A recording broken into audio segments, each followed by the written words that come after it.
Imagine your favorite hobby, the thing you pour all your time and passion into, just vanishing, wiped out overnight. For video games, this wasn't just a bad dream. It was a reality. In 1983, the home video game industry didn't just stumble, it completely fell off a cliff. Revenue dropped by an almost unbelievable 97%. Analysts, stores, and parents all decided video games were just a passing fad. The industry was dead. Before the collapse, the video game world was like a wild, chaotic gold rush. The Atari 2600 had brought the magic of the arcade into millions of homes, and for a hot minute, it seemed like the party would never end. But the market got drunk on its own success. It was flooded with tons of different consoles and, more importantly, a tidal wave of awful, awful games. Companies that had no business making games were rushing to cash in, churning out cheap, broken products. The absolute low point is often symbolized by Atari's disastrous E.T. the Extraterrestrial game. It was so legendarily bad, and they made so many copies that millions of unsold cartridges were literally buried in a New Mexico landfill. Seriously, Microsoft actually made a documentary on this recently, digging up the buried copies. Consumers lost all faith. Retailers, who were stuck with mountains of worthless plastic, just washed their hands of the whole business. The game, it seemed, was over. But all the way over in Japan, a playing card company that had switched to making toys and arcade games saw a huge opportunity. That company was Nintendo. They had watched the American market completely self-destruct and figured they had the answer.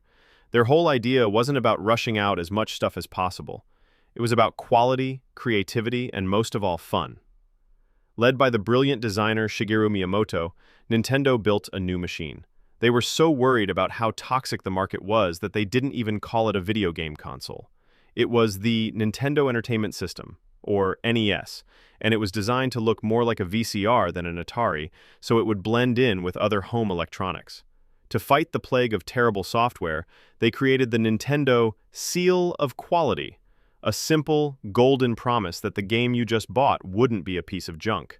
And alongside the console, Miyamoto's team was building their ultimate secret weapon, a game codenamed Super Mario Bros. Launching the NES in America was a massive gamble. The US test launch happened in 1985 when the market was basically a smoking crater and retailers wanted nothing to do with video games. To them, Nintendo was just another company trying to sell useless electronic toys. But the NES had a killer app packed right into the box. That game was Super Mario Bros., and it was unlike anything American gamers had ever experienced. It wasn't a single static screen like most games back then. It was this huge, side-scrolling adventure with bright colors, super responsive controls, and secrets hidden in every single corner. The world of the Mushroom Kingdom was just captivating. The music, by a guy named Koji Kondo, was so catchy you couldn't get it out of your head. This wasn't just another game. It was a grand adventure that felt polished, deliberate, and just joyful. It was the complete opposite of the junk that had killed the industry 2 years earlier. The effect was immediate and seismic. Super Mario Bros. Didn't just sell well, it became a cultural phenomenon that single-handedly revived the entire home video game industry. The game went on to sell over 40 million copies on the NES, a record that stood for decades.